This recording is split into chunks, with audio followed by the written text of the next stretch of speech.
Labdien, svari, novembra prognoze. Svari, man liekas, jau otro mēnesi pēc kārtas ir ārkārtīgi dinamiski, darbīgi, aktīvi, skrejoši, izlēmīgi. Man ir liels prieks par jums, Svari, jo redzams, ka daudz no jums ir nokļuvuši uz tāda kā ceļa, kurš prasa tikai stingri turēties un doties uz priekšu un attīstīties.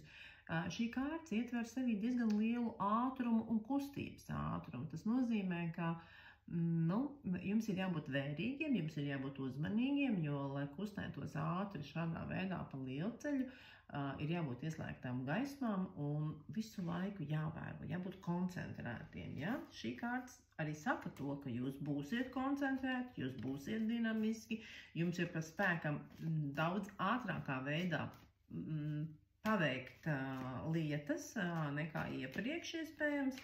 Tā kā apsteigt arī apkārtējos, ja jūs esat uz motocikla. Darbs.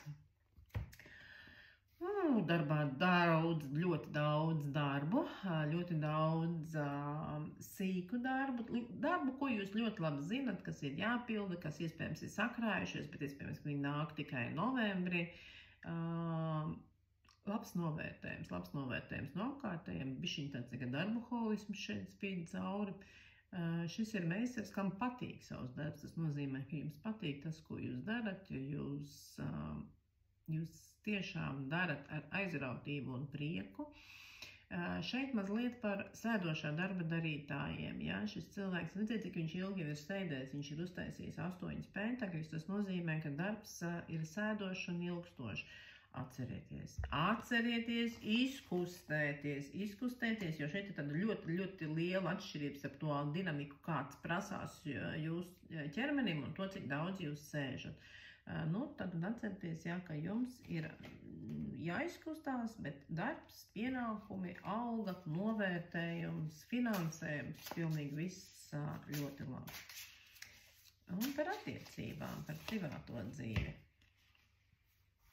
Privātajā dzīvē zīžļu dūzis par kopā būšanu, par aktivitāti, par darbošanos, par idejām, par fizisku iesaisti, par seksuālu iesaisti, par vēlmi būt kopā, darboties, kustēties un viss tas, kas rada tādu, lai latviski sakot, draivu apkārt, arī partnerībā liek justies stabilāk, priecīgāk, vajadzīgākam, ja? Tādā tiešām laba kārts, kura prasa iniciatīvu no katra paša cilvēka. Un tiem cilvēkiem, kas man tikai meklē attiecības, šī kārta saistās ar visām iespējām. Tad šeit ir gan fiziska pievilcība, gan seksuāla pievilcība, gan interese. Bet jums ir jābūt pietiekami atvērtam un vēlmi piedalīties. Šī ir tikai iespēja. Es vienmēr saku, ka zīžļu dūzis ir stafetes kociņš, kas tev tiek iedots, bet tev viņš vēl ir jāpaņem un ļoti ātrā tempā jādodas uz priekšu, jāskrien. Tas nozīmē, ka iespēja ir. Jūs turaties pie savu stafetes kociņu un dodaties uz priekšu. Un esat galvkārt aktīvs, darbīgs, kustaties. Laikam jau kaut kur pie jūras varētu arī iepazīties. Un padoms.